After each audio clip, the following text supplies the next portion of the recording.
The other thing that I'm going to take exception to is when he said that this is a pandemic of the unvaccinated. Now, I am vaccinated. I'm glad I am because I do feel protected from serious illness or hospitalization or even death. That said, I have 2 vaccines. I was boosted. I also got a flu shot. And I spent the whole entire week of Christmas sick as can be after getting 2 negative rapid tests, 1 positive test, and then a negative test in order to come back to work.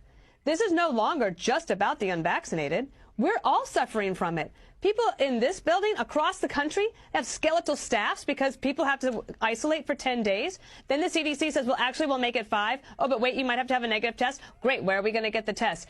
We have a serious communications problem. The Center for Disease Control is completely losing it with the American public. There's no credibility there, just when you might need it most. At this point, you cannot continue to divide the vaccinated from the unvaccinated when it comes to Omicron because everybody can spread it, if you're vaccinated, if you're not vaccinated. So we need to be smart, do things like washing your hands, even things like, for example, in Japan, they have a very good culture of making sure if they're sick, they're very protective of the vulnerable. We can adopt things like that.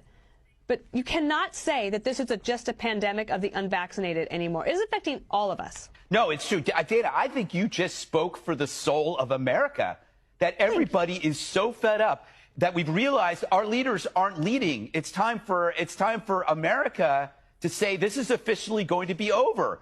Geraldo, I think you've been holed up for some time. How are you doing? I have. I'm in my basement cave, Greg, where I've been basically living.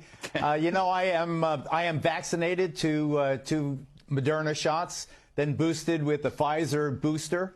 I thought for sure that I was immune.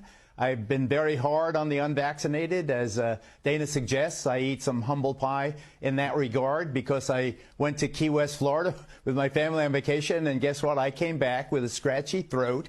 I insisted I didn't need a test because I was vaccinated and boosted.